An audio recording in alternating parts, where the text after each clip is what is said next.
What is good, YouTube? Warstu here with a video on The Flash Season 3 Episode 16 Into the Speed Force. Breakdown review is what I call it. So let's get into this episode. So it started where last week's episode ended, which was where Savitar came out of the Speed Force.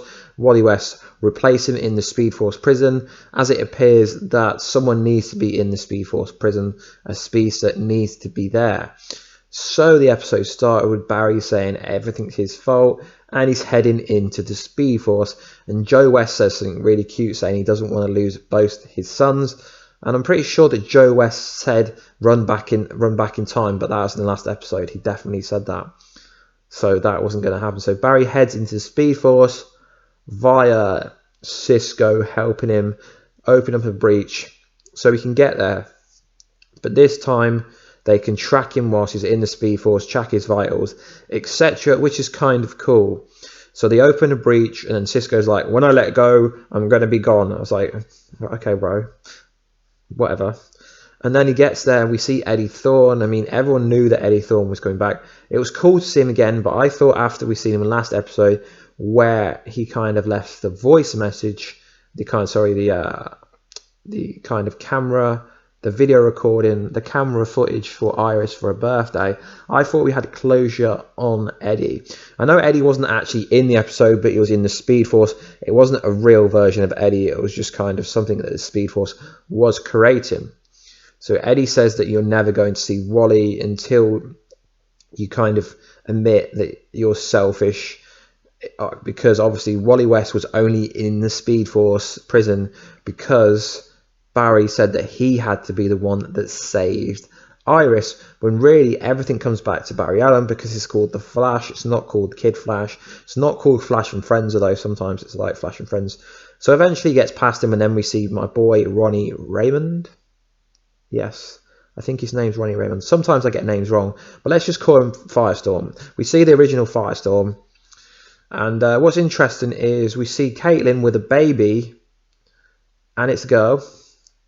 And he said something like, what a my beautiful girl. She looks like a mother, something like that. Can't remember exactly. So that was interesting. But Caitlin wasn't really there because you didn't hear her talk. But in the trailer, you heard her singing a lullaby. So they obviously must have cut that and not used that for the actual episode. And what's interesting is the Black Flash turns out, blindsides him, and then Barry says Hunter Zolomon, which is kind of interesting, and gets owned by the Black Flash. But obviously the Black Flash would own literally every speedster. And Ronnie says the only way to free Wally is to free himself. But what's interesting is when Black Flash actually touched the Flash, his skin started to deteriorate, he started to age, and then he took his Flash logo off, pushed it into the Flash and said, I love you, Iris, I love you. He didn't actually start crying. But and then the Black Flash kind of evaporated. But this is not the end of Black Flash, because Black Flash wasn't technically there.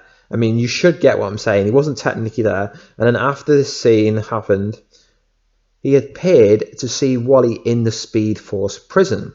And we got to see the morgue scene. And I thought he was going to be seeing Iris, like, dead.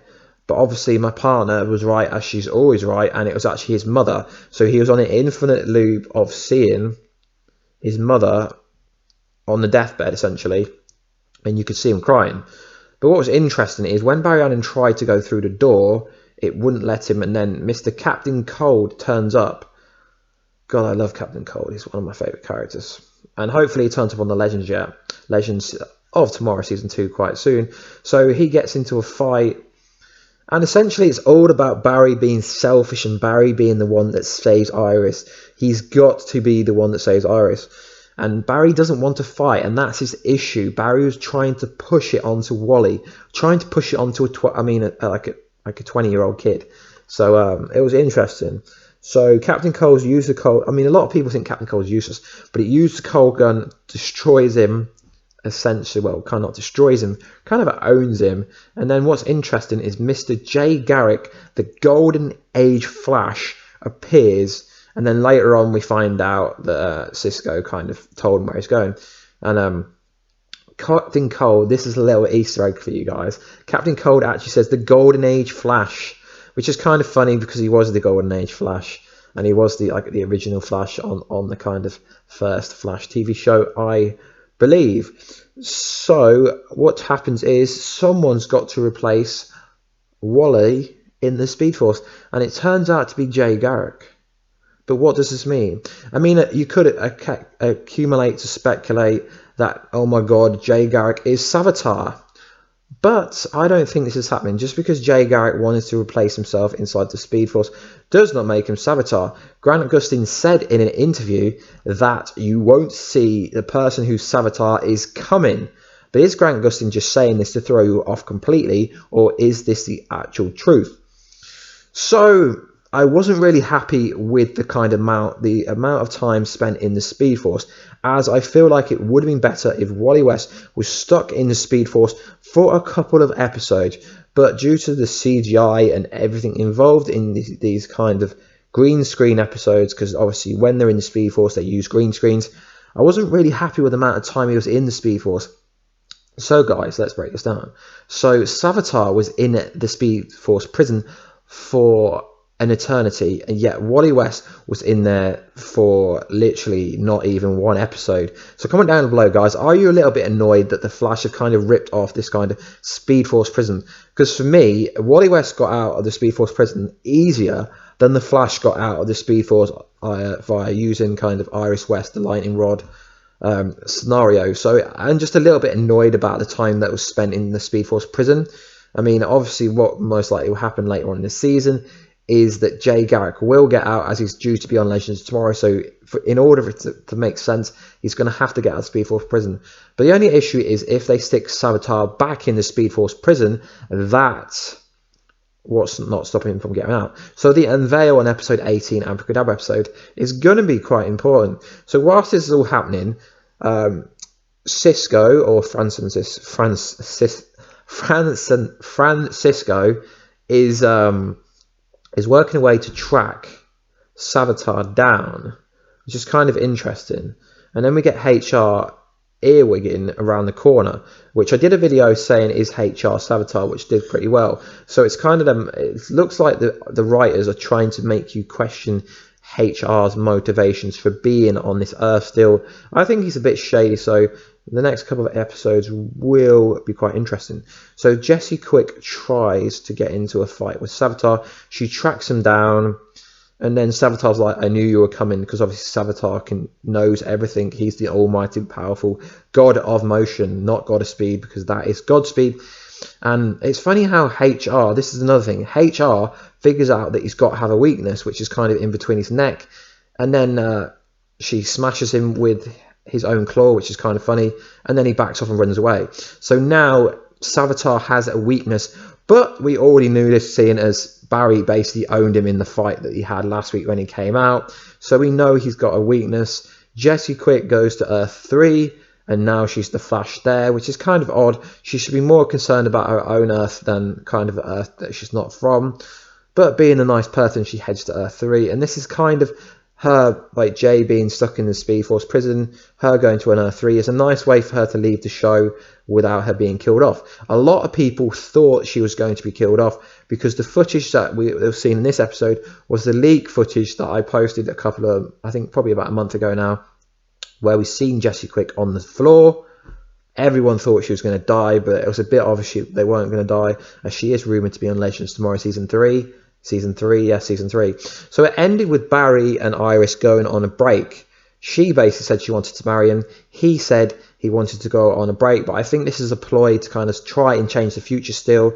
Barry needs to stop being selfish and just admit that he needs to stop Iris from dying. I still think that Iris is going to die. It's going to happen, guys. I mean, them going on a little break is not going to stop the kind of Iris West dying scene. I mean, what's funny is he says he's going to move in with Cisco. Has he asked Cisco?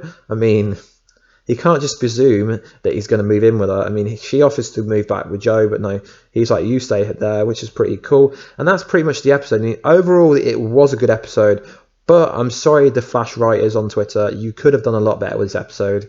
You could have made the Speed Force episode so much better. I mean, the highlights, Eddie was pretty good in this episode. I really like it when Eddie comes back. Ronnie was pretty cool. But the highlight for me was the Black Flash appearing. That was pretty epic. And also, it would have been better for me had Barry ran out of the Speed Force and Wally ran with him, and Wally generated a new suit from the Speed Force. I mean, a lot of people thought that Barry was going to be getting the new like suit when he comes out of the Speed Force. So maybe when they go back to Speed Force later this season to get Jay out, maybe kind of he'll generate a new suit then. But either way, Wally's going to have to get a new suit as his other suit was destroyed. This video is a bit longer than the normal videos I do. I just wanted to kind of break down my feelings and thoughts about what I thought about this episode, as I've done a lot of theory videos recently. So I wanted to do an extra longer one so I didn't have to make as many theories in the next coming couple of days. But I probably will still make some theories. Anyway guys, the channel's hit 2,000 subscribers. I was going to say 11,000 then. I don't know where I got that from. So we hit 2,000 subscribers. I want to do a 2,000 subscriber giveaway. I want to give away a Flash ring and maybe a Funko Pop or whatever. So guys, it won't be on this video, it'll be on the next video, but this is only going to work if I get enough comments. So now I've started to get people comment on my videos. Hopefully the Warstu channel can do a giveaway. So I want to thank all the new subscribers. We've gained over 400 new subscribers this week, which is absolutely mental. It means the world to me. Making these videos is so cool. It's so cool that people actually watch the videos. Anyway, guys, I'm sorry that this is a bit of a longer video, but you know how Warstu rocks. Anyway, guys, please like, subscribe, and comment if you want to. And I'll catch you in another video later on, which will be my Flash trailer breakdown for the mutual crossover. Then I'm going to do a Legends of Tomorrow breakdown later on tonight, which it probably will come out early hours of the morning in the UK. Anyway, guys, peace out.